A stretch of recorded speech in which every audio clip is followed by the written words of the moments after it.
Hello, it's Layperson Lisa with a reflection on the readings for the 21st Sunday in Ordinary Time. So I'm reading this book about surrender, and I feel like it is very fitting with today's second reading, which says that the depth of the riches and wisdom and knowledge of God. Because so often in our lives, we want to control things. So often in our lives, we want to manipulate an outcome so that it gives us what we want or desire. We want to fix things. We want answers. And so when we trust and rely on the wisdom of God and his love for us, it's an opportunity to surrender. So often when, let's say, one door in our lives closes, we may ask why. Why did this happen to me? But when we ask different questions, it's a sign of surrender. How are you calling me to respond to this closed door? Lord, where are you leading me now that this is not an opportunity in my life any longer?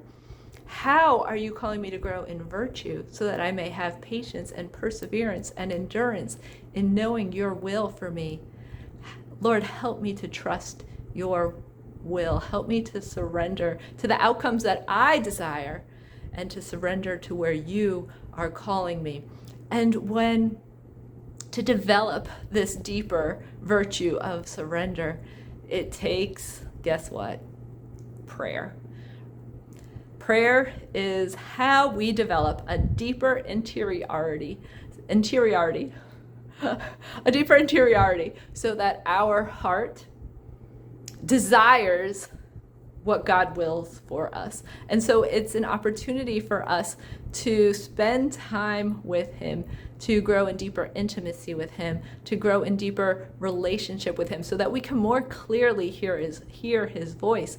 And in Scripture, the more time we spend in Scripture, the more clarity we have in discerning if it's his voice or if it's our voice, in the sense of what we want instead of what is God's will for me in this situation. And so this book that I'm reading, it focuses, thus far, it focuses on humility, trust, and prayer, and how prayer leads to a greater trust in God, a humility where it's not our will, but your will, Lord, a trust that God uses everything. Everything has value. God works all things for good for those who love him. But do we trust that? We've talked about that before. Do we know, right? That's the first two words in that scripture. We know. And the more time that we spend with him in prayer, then the more that we know in the depth of our heart that that is true, that we can trust the God who loves us more than we can even imagine, that he desires us to grow closer to him through situations that we are faced with. And in the gospel today, Jesus asks, "Who do you say that I am?" Take this to prayer and ask yourself, who do you say Jesus is? Are you saying he is the King of the universe, the Messiah, the Christ, just as Peter states?